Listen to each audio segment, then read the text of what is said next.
Hello everyone, my name is Roy Wood and I'm the Chief of Interpretation for Katmai National Park and Preserve, and I'd like to welcome all of you to the latest of our Ranger Chats here at explore.org.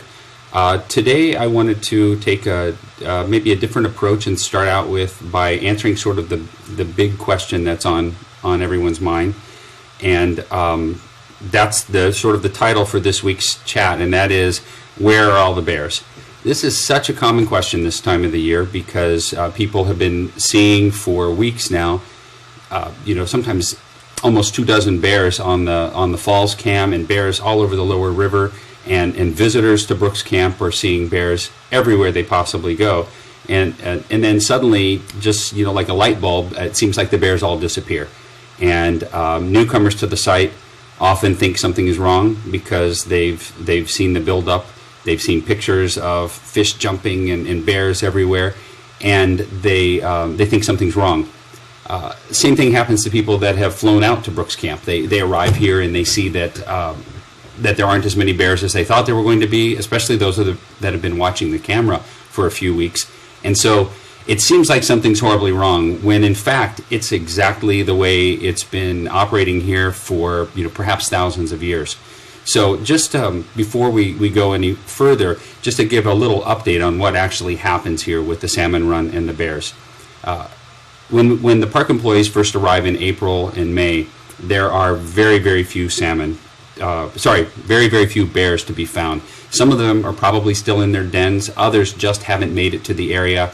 They may have found some spot where maybe they had a winter-killed animal that they could feed on, or they found a spot where new spring vegetation is growing, and that's where they're spending the earliest days of the spring.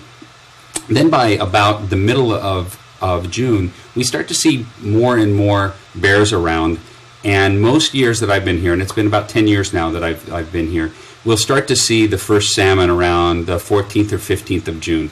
And when I say the first salmon, I mean like maybe one salmon, not dozens, not hundreds, not thousands, but one or two salmon. And then the next day, maybe one or two. And the next day, maybe 10. And it slowly starts to build. And then right about the 1st of July, that's when it just takes off and explodes. And that's really the beginning of the run of the salmon that the bears are interested in. And if you've been watching the cams, you've probably seen that some of them, in fact, most of them, are not particularly graceful when they're trying to catch fish. You see a lot of splashing around. You'll see the big belly flops off of rocks, or like what 402 does over by the fish ladder, where she just dives into the water. And so for a bear to be really successful at fishing for salmon, they need to have the salmon really packed in someplace. And that's what the Falls does so perfectly at Brooks Camp, because it's a 6-foot barrier. It's not an insurmountable barrier, but the fish sort of pile up there in front of it and down by the riffles, and some of those fish take multiple attempts to get over the falls, but it concentrates those fish in a spot that makes it very, very easy for the bears to catch it. Now, we don't really know what's going on with the bear when it's trying to decide if it's time to start fishing the Brooks River, but it appears that there's some sort of economic analysis that's going on where because they'll come by, they'll stick their noses underwater, snorkel around for a little bit, they'll walk up and down the river, they'll notice when a fish jumps or there's a splash, and a lot of them will just turn away and leave in June. And then they'll come back a few days later, do the same analysis, and maybe turn and leave again. But at some point, they recognize the density of fish and the amount of water is to their advantage, and that's when they come and stay and start fishing.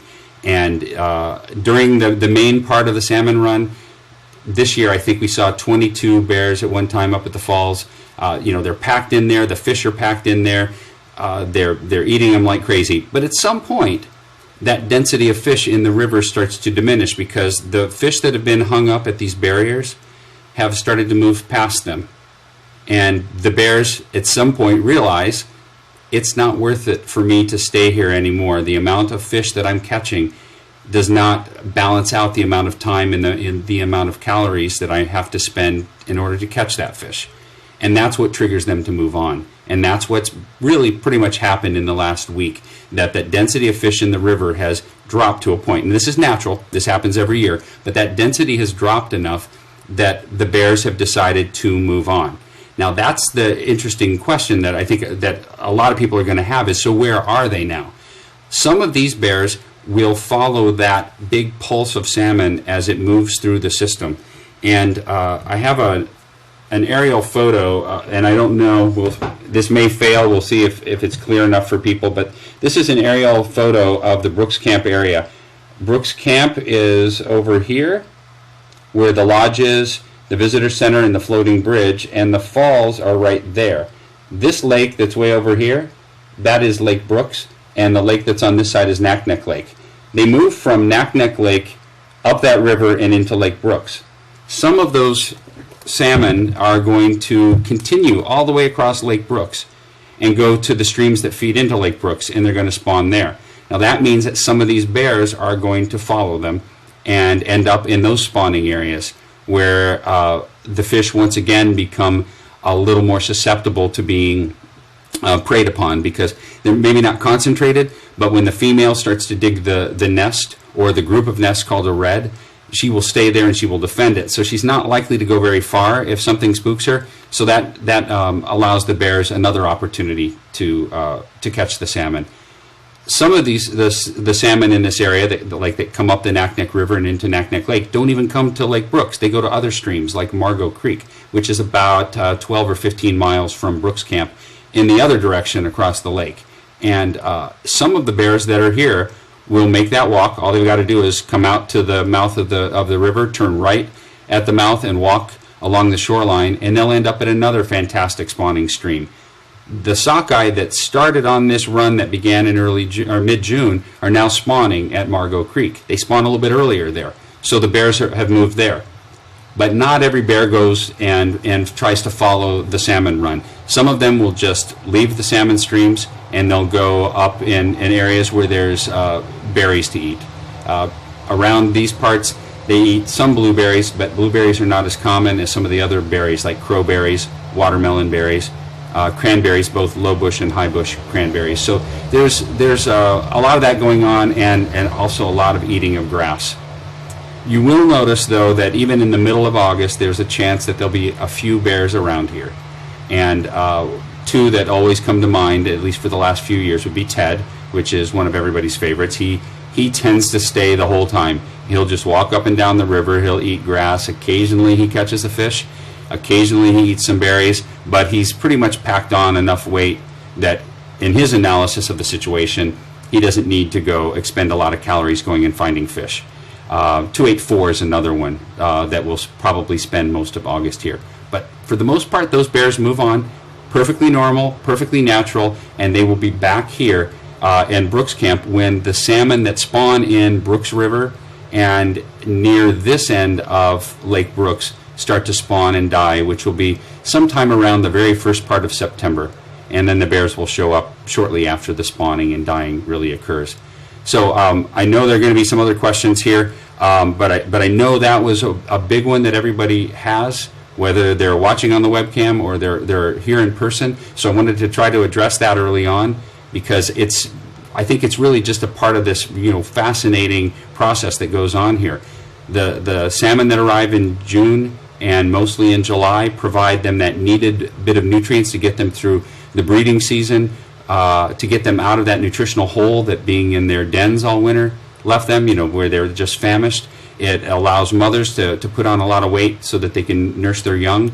Then there's a little bit of a lean period, but they get that extra pulse of nutrients in the form of all these dead and dying salmon in the fall, just before it's time to go into their dens. And so I think that's just really a key aspect of the survival of the bears here, and the reason we see so many bears and why our ratio of cubs to females, when they have litters here, they tend to be larger than other places.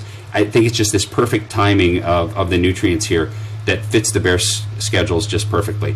So anyway, we've been talking for about 10 minutes on that, and I just wanted to make sure that we discuss that a little bit, and then we can go on and answer some of the other questions that have been coming in. I think I did miss one aspect of that I was going to mention.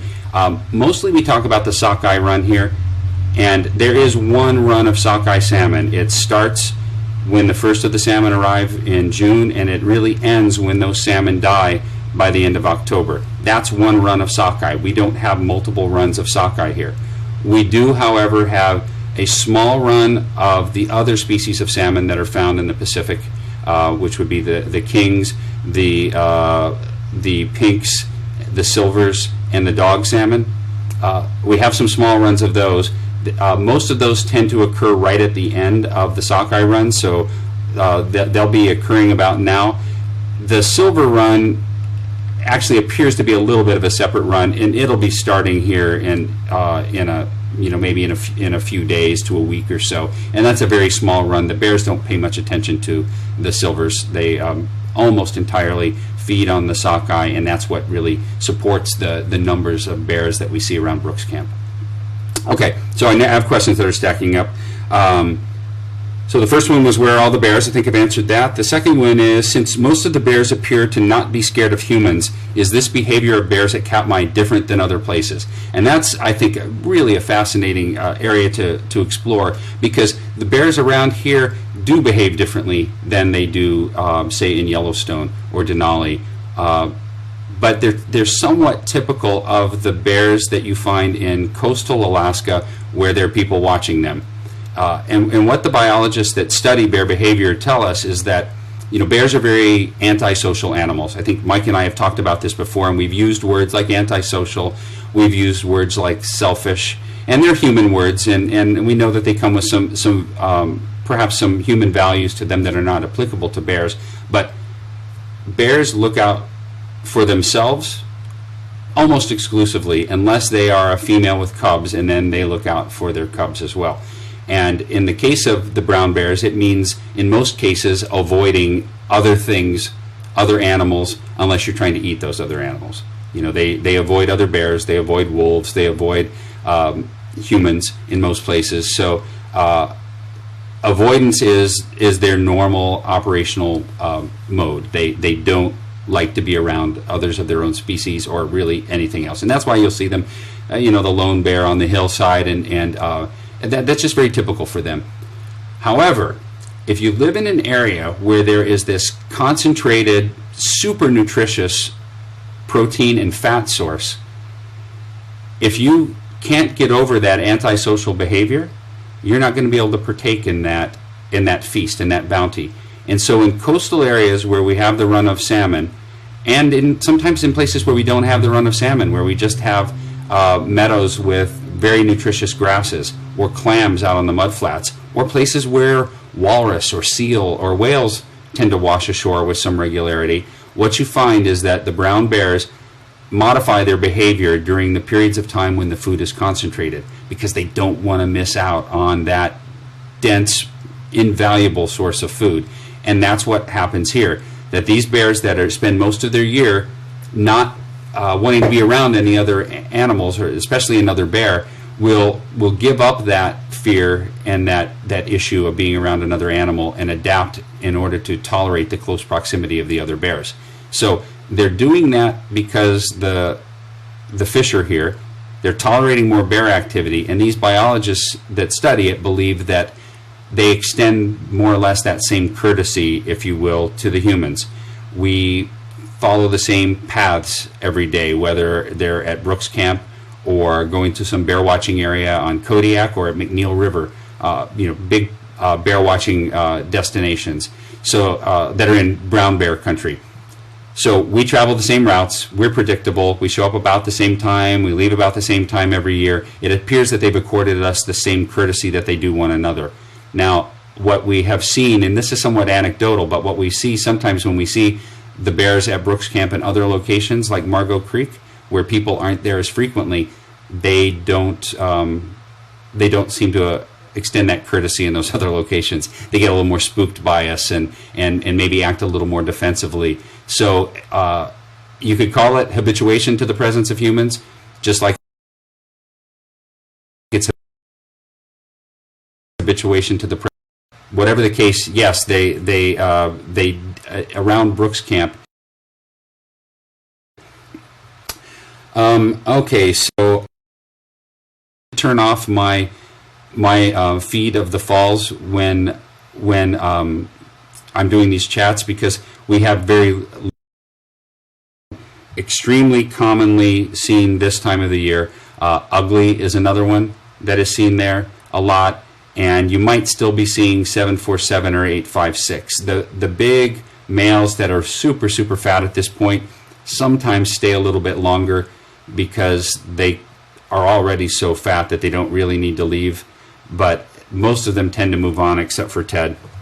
And if you're wondering where these names and the numbers come from, we have produced 2 publications that you might be interested in. One is the iBook that you get from the iTunes store called The Brown Bears of Brooks Camp. The other one is The Brown Bears of Brooks River, which is a PDF that you can download from the explore.org website. It's just below the block of all of the webcam icons. And if you go below that, you'll see it. There's also a link on the right side of the page that says Profiles. That's a subset of, like, a small collection of the most commonly seen bears. The PDF and the iBook have more information on the bears, and they're all free. So I encourage you, if you want to follow these bears, to pick that up.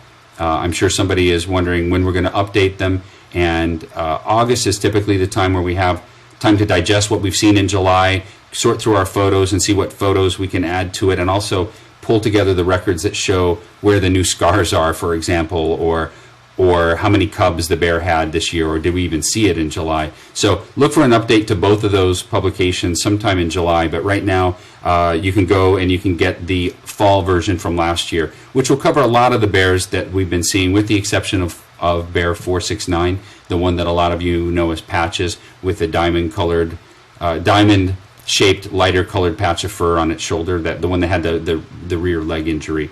He's not in there because he sort of came into prominence after the book had been published for the fall. But we'll be doing an update on that, and so look for that later. And if you need the link, it's on the explore.org webpage. You can click on those, and it'll take you right to it. So I have another question. So why did these bears stay while the others have left?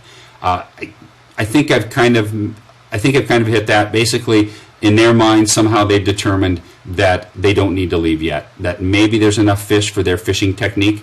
You'll notice that the ones that tend to be there right now are the ones that stand still, expending very little energy. They're feeling with their paws, and then they're pinning a fish to the bottom or to their leg before they work it up to their mouths and eat it. You won't see very many bears successfully fishing the falls this time of the year. There's the lip, up at the top. There's just not enough fish jumping to make it worth their while, and at some point it clicks and they say, well, I've got to go fish someplace else here. I've got to go to Margot Creek, I've got to go to Headwaters Creek, or I've got to go eat a bunch of berries.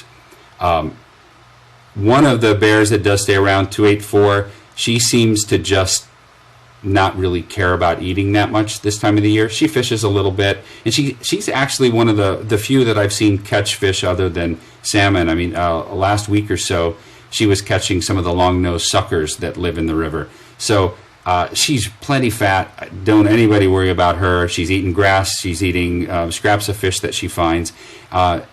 We know she's doing really well, at least as far as the layers of fat on her, because she looks really plump. When she walks, you can see it jiggle. And also, she spends a lot of time playing.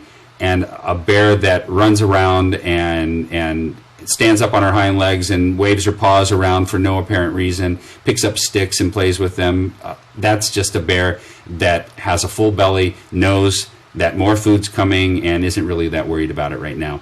And 284 is the one that sometimes people refer to it on the cam as being kind of crazy acting, and that's just her playing. I mean, I've seen puppies do that. I've seen adult dogs do that when they just get giddy with excitement. And so that's kind of what she's doing right now. She did, incidentally, over the weekend, she was in camp and some people spooked her. Somebody came out of the bathroom by the lodge. I don't know exactly what happened because I wasn't there. And she went up a tree. And, a lot of people say adult brown bears don't climb trees. Well, I'm here to tell you they do. 284 climbs trees a lot when she gets spooked in camp. Sometimes it seems like she climbs trees just because they're there. And so she was up the tree for 15 or 20 minutes, and the people at the lodge got a really good view of this big, adult bear hanging out of a tree, tearing branches off of the tree. It's like she was a tree pruner. Okay, so that's why some of the bears have stayed and others have left. Will the bear cams be on all year or just during the summer? Well, that's a big question. Last year we had hoped that they would be on all year. We did an analysis of the day length and the solar power, and when I say we, I'm not really a part of that side of the tech side of it. There's some very talented people that work for Explore.org that do all of their webcams. So they were now analyzing the solar intensity and the needs of the system, and we thought that we had the system powered with enough solar and enough battery power that it would last, if not through the entire winter, through much of the winter. But what we noticed early on in the summer is that we were having some power issues on the cloudy days, and cloudy days are the norm for here. What you've seen on the cams this summer is truly record-setting weather pattern, because we haven't had rain in, well, I don't know, at least 7 or 8 days right now. And usually in the course of a summer here, we might only have 7 or 8 days that are sunny. And we've had dozens of sunny days and record temperatures and strings of days that are just really, really almost hot for here, upper 70s, low 80s. So it's kind of unusual that what we're having right now. Last year was more typical of our weather pattern: cloudy, lots of fog, drizzle frequently.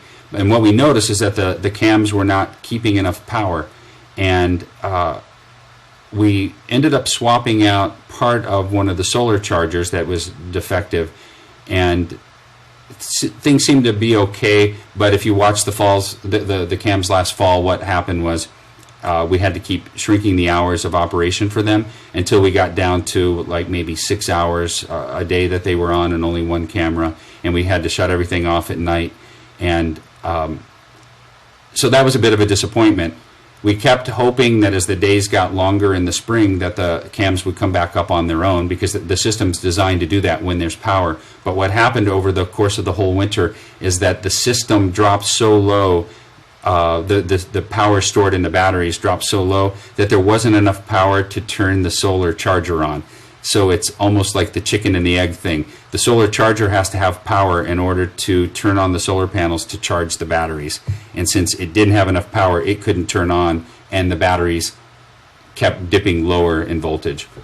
And when they examined the system this spring, what we realized is that last year, right after the cams went in, we had some problems with the solar charger, and the batteries appear to have been overcharged, which can damage this type of battery. So they got overcharged, they didn't hold as much juice as they were supposed to, and that's why everything died. Now, this year we added more batteries, we added more solar panels, and we replaced the batteries that were bad. So we think there's a really, really good chance that this year we should be able to go much further into the winter than we have now, but only time will tell. But the system really looks solid right now. The power's been excellent, so I think we'll be okay.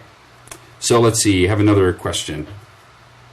The question is, have the popularity of these cams benefited the park or the rangers in the park? So yeah, that's an interesting question. The cameras are incredibly popular, as you guys can see for yourselves when you go and you see at the bottom of the screen how many people are watching. And today we were down to maybe 1,400 or so at the peak when I checked a couple of hours ago. But a few weeks ago we were 5 or 6 or even 7,000 people watching. So they have been incredibly popular, and they've been popular not with just people in the U.S., but popular with people from all over the world. So that's been really satisfying for me, because Brooks Camp is a wonderful place. You would love it if everybody had the chance to experience a place like this firsthand. But realistically, we know that's not really an option, because it's an incredibly expensive place to visit. You've got to take multiple plane flights to get here. Once you're here, you can stay in the campground or you can stay in the lodge, but camping's not for everybody. It's expensive monetarily, it's expensive time-wise. You have to devote a fair amount of time to get here, and not everybody is able to do that or willing to do that. So the fact that that partnering with Explore.org allows us to extend this to people around the world has been really gratifying, I think, for everybody involved with this. I mean, you know, the park rangers here in Katmai are very excited about this, but also we have people in our regional office that are excited about it, and people in our Washington office, because they see it as a way to extend the educational reach of the parks and to build stewardship in people that may not have any opportunity whatsoever to visit a place like this. So that's been really gratifying.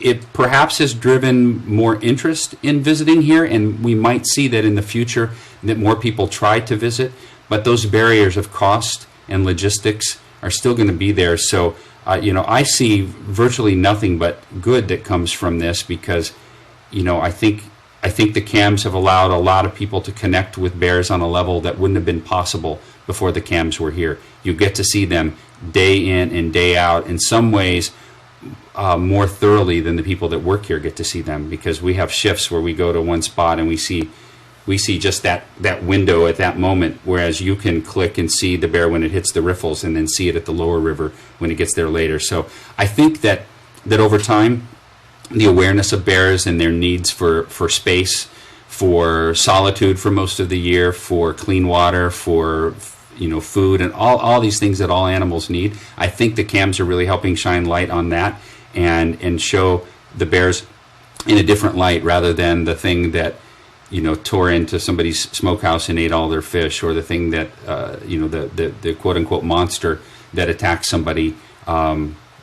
So you know, I think it's just neat that we get to see them in their glory, but we also do get to see that natural side, which can sometimes be unpleasant. So I think that really there's nothing but good that can come from having people experience this day in and day out, learning with us as we learn more about the bears every day. So that was, I believe, that question. The next one is, once in a while we see a bear catch a fish, and almost immediately upon chomping it, it will spit it out or drop it. Is that a different kind of fish that they don't like? We see that too. And sometimes we can see what kind of fish it is. And I have noticed that when they're fishing for salmon, if they catch a trout, they don't really care for it. And I'm sort of the same way. I'm not a big fan of trout. And I have also seen sometimes they bite a fish, and I'm trying to remember which bear it is right now. It might be Ted or Otis or one of them. It doesn't seem to like eggs. So when he bites it, if egg squirts out, he like drops it out of his mouth like it's lima beans or broccoli, or, you know, something that a kid doesn't like. So I've seen that before. You'll also see this time of the year where they're just so fat that maybe that instinct to keep trying to catch the fish is there, but when they get it to their mouth, they just can't quite force it down. They're just too full. So I really don't know what the answer is, but it's something I've noticed before, and most of the staff here has seen it at some point, where they do just seem to not be interested in that fish that they happen to catch that time. So really good question. I wish I could get inside the mind of the bear when it does that, but it's at this point it's just really a guess what's going on, what they're thinking about at that moment. We're almost at the halfway point, so I think I'll take just a break here and welcome any of you that were late arrivals to the chat. My name is Roy Wood, and I'm the Chief of Interpretation for Katmai National Park and Preserve, and I'm stationed at Brooks Camp for much of the summer, specifically out here to oversee the park ranger operation, people that are running the visitor centers and doing the programs, as well as to just sort of help with the overall management of camp, which includes, of course, that time of the year, a lot of managing bears and people around bears. And we're doing these chats every now and then on the webcam to hopefully answer some of your questions, get you thinking on different levels about the things that you've seen on the camera. And if you have questions, what you want to do is type them in the comment section below the screen. And somebody at Explore.org, Courtney, is going through all of these questions, and she's feeding to me over the questions over here on this other screen. And so as they roll in, I try to answer them from there. So if you've got a question, now's the time to get it in, and I will do my best to try to answer it. And the next question is here on my screen. It says, "Hello, Ranger Roy. I was looking at your pictures posted on Flickr, and they are fabulous." Well, thank you, whoever that was. I don't know who it is on here that asked the questions. They just get fed to me, but thank you very much. I'm glad you enjoyed them. I've certainly enjoyed taking them, and if you go through my Flickr feed, you will definitely see I I've taken a lot of pictures of bears, and most of them I haven't put on there. It just there's too many. But they said, thanks for sharing. Have I been published? No, I have not been published like as a book. My photos sometimes appear on Park Service publications, on Park Service webpage. A lot of the photos in the Bear ID book are mine. I can't claim exclusive to the photos that are in there, because quite a lot of those have been taken by the talented bear monitoring and bear management folks here over the years. Some are contributed by some of the other interpretive park rangers here. So the last part of that is, have I or the other rangers considered compiling the photos and making them available to the public? Well, I think everybody thinks about that at some point, that they maybe have photos or a story in them that they want to share with the world. And I have to admit that I enjoy taking the photos a lot more than I do curating them and throwing out the ones that are less great. So while I maybe have somewhere in my mind thought I should put these in a book, at least as a souvenir for myself, I haven't done it yet. Flickr's about as far as I've gotten, or I've dumped quite a few of them up there, and you can go look at the photos there. Also, what we're trying to do on the Park Service Flickr site, which the Park Service username is Katmai NPS, all one word. So you can look for us on there, and I can probably put a link in the chat boxes later. But if you go to Katmai NPS, one thing that Ranger Mike and I have started doing just in the last few days is trying to get some photos on there. But probably of most interest to you guys would be the galleries that we are creating for each of the bears that are here, that we typically see. So there'll be some that we don't see or haven't seen in a while, that are perhaps dead, but we're not ready to give up on them yet.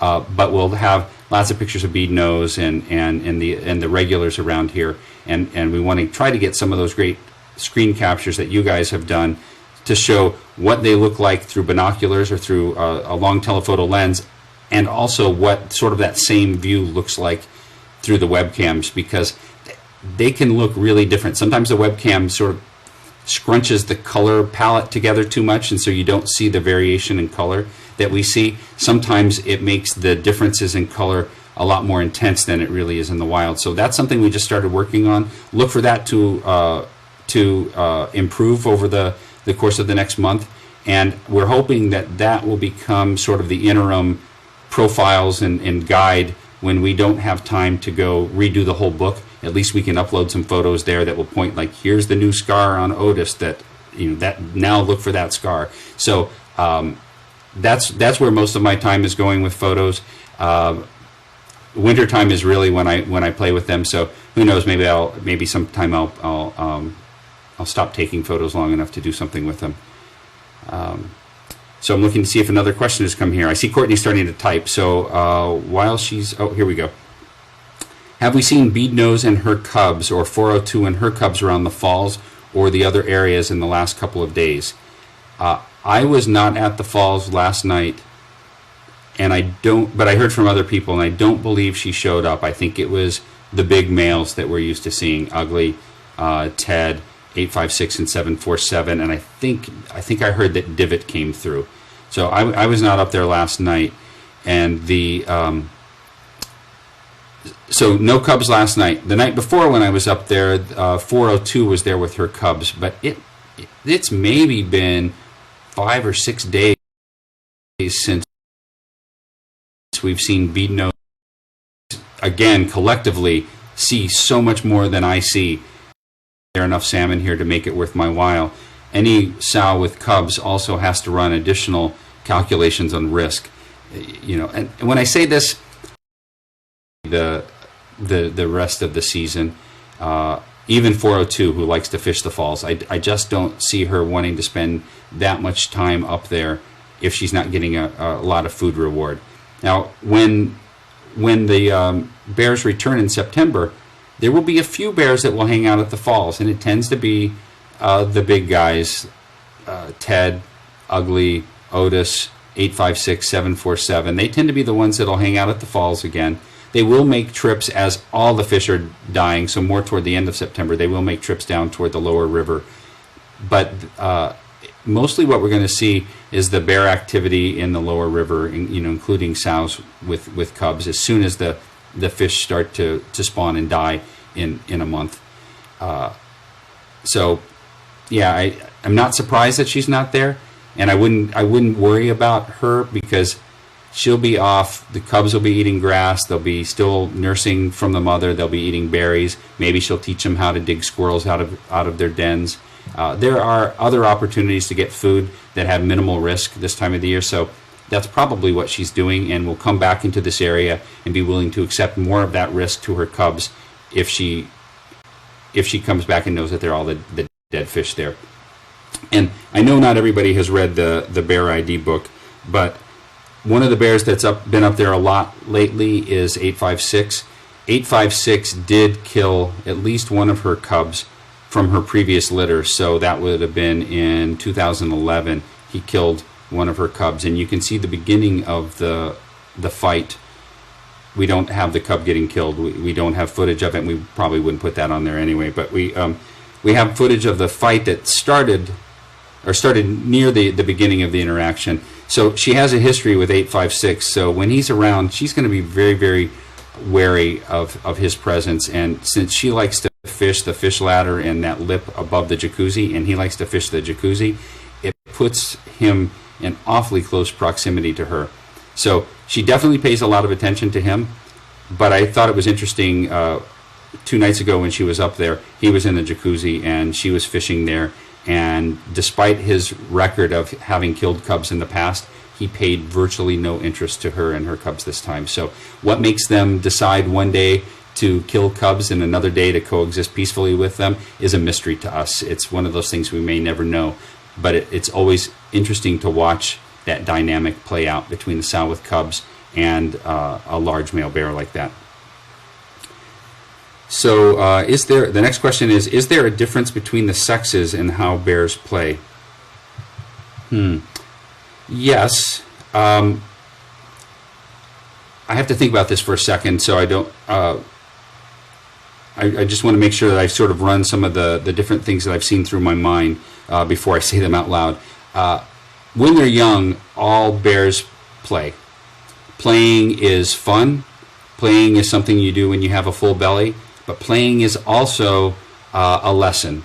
Everything the bears do, whether it's eating that particular patch of grass over there, or that particular patch of berries over there, or going right here to Brooks and eating salmon, is something that their mothers are teaching them, or that they are learning through their normal life experience. So everything they do, including play, is potentially teaching them some sort of a life lesson. And so when they're young, the cubs will play with one another. And you'll see that on the cam. They're like a pile of puppies. They're on top of one another. They're grabbing ears. They're biting necks. They're biting feet. And they're fighting over sticks. They're really intensively playing. And all of that is feeding into that coordination, that muscle memory that they need to survive as they get older. So playing is benefiting the cubs. So what do you do if you don't have siblings to play with? When we see a cub that is by himself in a litter, who does he play with? Well, in that case, the mother will play with him. And it can be very similar to when the cubs play with one another. There's biting of the neck, biting of the ears, biting of the feet. The cub will reach up and grab onto an ear and just start to shake, and the mothers will play along with that. Now, as they get older, the cubs, she might play a little bit less with them, but she still involves them in that play, because that play gives them the coordination and the experience to actually fight when they need to fight at a later date. So cubs almost always play with one another. Sows with one cub almost always play with that one cub. Sows with multiple cubs will sometimes get involved in it, but less often than if there's just the one cub. When the cubs become subadults and they leave their mother, those siblings will often play with one another quite frequently. And they can be the same sex or different sexes, it doesn't matter, but they might travel around all that summer, the first summer, away from their mothers, and maybe even the next year, almost exclusively together, sort of as a little pair, where they will always be together. And a recent example of that were two cubs, which became subadults, that are the ones that we nicknamed the Wayne brothers. And there's 868, and I think 83 is the other one. I won't take time to look it up in the book, but those two are seen at the falls right now. They, for at least 2 years, were always seen together, and they would be frequently playing. They don't always play as subadults from the same litter, but we'll often see subadults playing with one another. From subadults from different litters, subadults that are different age classes, like 3.5 playing with a 4.5. That intense drive to play and to keep learning, the lessons that you can learn from playing, how to drag another bear down. It's like wrestling, getting a chokehold on one another. So they still are practicing that even as subadults. Once you are out of that subadult stage, the playfulness tends to trail off on both sexes. I don't know that I have seen two sows without cubs playing together. I've seen sows with cubs come together and let their cubs play, sort of a play date. I've seen that on 1 or 2 occasions, but I don't think I've seen two adult sows play. But don't hold me to that. I'm sure, nature's wonderful. We have all these general rules about it, like, brown bears don't climb trees, which is quite often true, but it's quite often false too, as we see around here, where there are some bears that do climb trees. But as a rule, I would say you wouldn't expect an adult sow to go play with another sow or male that it was truly playing. The same with adult males, though some of the males at the falls that are young adult males, like out of the subadult stage, I have seen them playing a little bit over the years. What we see in the springtime looks like play, and I guess kind of is play, but it's the courting process where a male and a female will be bonded together for a few hours to a few days, where they're traveling together, they're eating together, they're playing together, and that's all leading up to the act of mating. So there is that side of playfulness, but it's very focused on the mating side of things. So I was kind of a long-winded answer, but that's because I guess I haven't really thought that one through before. But I like that. I'm gonna try to study that a little bit more and see what I might be able to find out about. And when we do another chat in the future, maybe I'll have a better answer for you, or I can post it on the chat boards later, or maybe we'll do a blog entry on it and see what we come up with. But playing and play fighting is really a neat thing to see in the animals, because it's just, you see that spark of life in them, and it's very entertaining, and you also know that it's still life lessons being taught. So the next question I have is, how did Ugly acquire that name? I heard he was a handsome young bear. Okay, so the two, this one's a good one, because when you see Ugly, he is most of the time a beautiful, beautiful bear. But so I've heard two reasons for why he got his name. One is that he did have, even as a subadult, he did have this beautiful, thick, long, like golden blonde coat, and he's often has a nice part on the top of his head, so he's got like these beautiful surfer locks coming off of his head, especially when he comes up out of the water. Just really, really neat, beautiful looking bear. So one story I've heard, because he got the name before I arrived here, is that the person who gave him the nickname thought it was just ironic. Here's a bear that is truly stunning. Wouldn't it be nice if we called him Ugly? Or just sarcastically saying, well, there's that ugly bear again, and it sort of stuck. The other story, and this tends to be the one that I believe, because this is what I see these days, and it sort of, I guess, illustrates the problem with the nicknames, is that the reasons are not always clear, and the reasons don't always apply year-round or from year to year. But if you see Ugly right now in photos as opposed to the webcam, what you're going to see is a very mangy looking bear. He has one of the most hideous shed patterns that I have seen in any of the bears here. A lot of the bears just tend to lose it at once, or they lose big sections of it. Well, he tends to get this mangy appearance where there's just a little tuft of hair, on his shoulder, on the side of his head. His belly right now is almost completely bare, except for this strip running down the middle, and he's really it's just really fat. He just doesn't look, other than being very fat, he doesn't look very healthy. It looks like he has skin problems, and all the scars are exposed.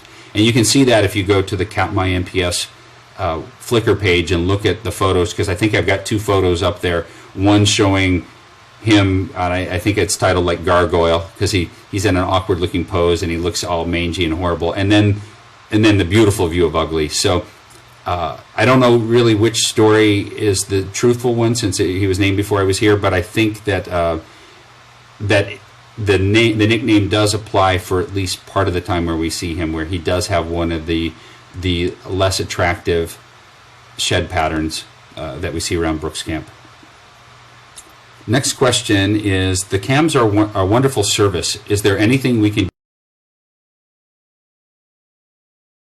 have answered the question already, which shows us that the effort's working, that we are connecting with you guys and helping you connect with the bears, the salmon, and this national park that's in the middle of nowhere that perhaps you'll never have a chance to visit. So I think keep doing what you're doing. Keep up with the good work. Everybody appreciates the time you guys spend. So we have about 12 minutes left. The next question is, do bears ever mate with their own family members? How do they know if it is not a family member? They do mate with their own family members. Okay, so they really don't, like the male bears don't really seem to recognize their offspring, because they're not involved with that process at all. You know, they mate in June and July and a little bit into August. The egg divides a few times. The female goes into the den. If she's really healthy, it implants. A few months later, she has the cub while she's in her den, and the male, who hasn't paid attention to her at all since the mating, most likely, is off in another den, maybe on a different mountain range even. So they never meet and have an introduction. So there's virtually no chance that he will recognize that is his cub.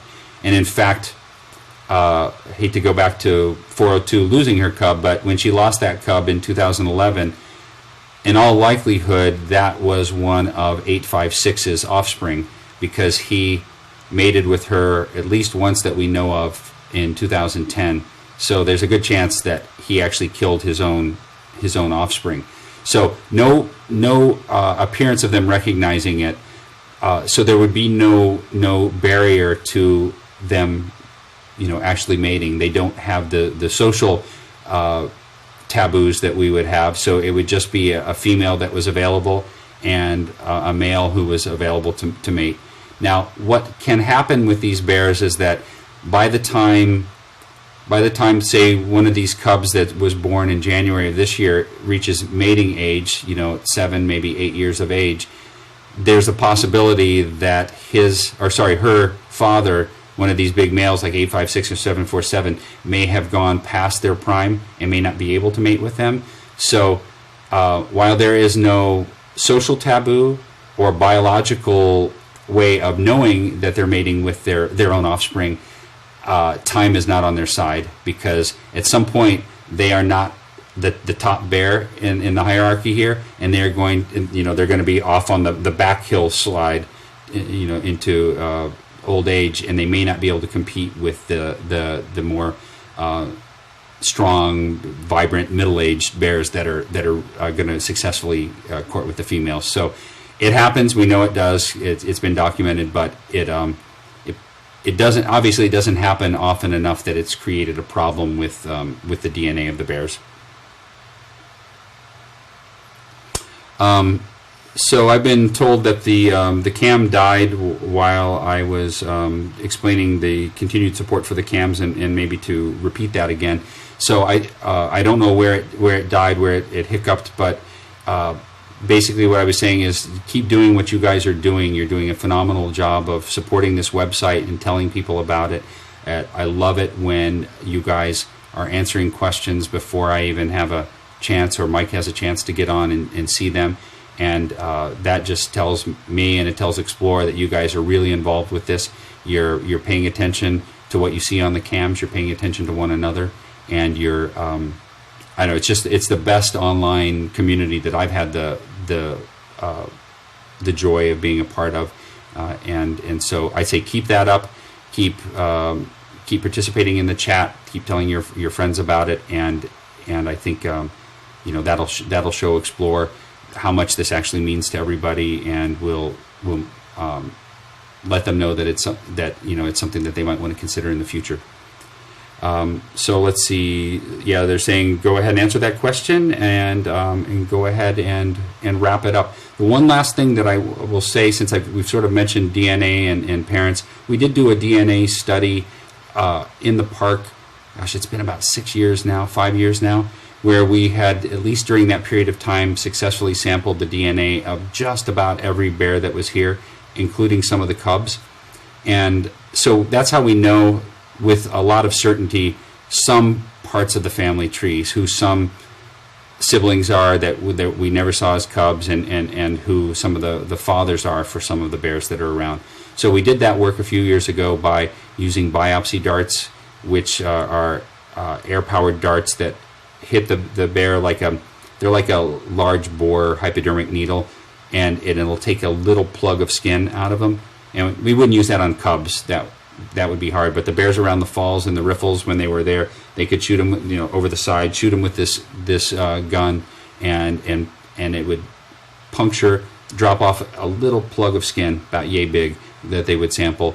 And then we also set up hair snares around where we would find trails that were used a lot by bears, and drape a little bit of barbed wire around it, attached by a rubber band. And when the bear would get caught in it, the rubber band would come off, but the barbed wire would pluck a few hairs from it. And we'd have cameras taking a picture of the bear so we could identify it. And so we would take that hair, preserve that, and send it away to a lab. So at one point we had done, I don't know, it was like maybe 70 or so samples. So most of the adult bears that were here and a few of the cubs. That was a few years ago. And so that's how we know some of the family tree really, really well. And that's also how we tested some of our identifying of the bears, because we wanted to make sure that we were truly identifying them from year to year. So that's some of the background information for how we can say with some certainty that they don't appear to recognize their cubs. We know who they've mated with.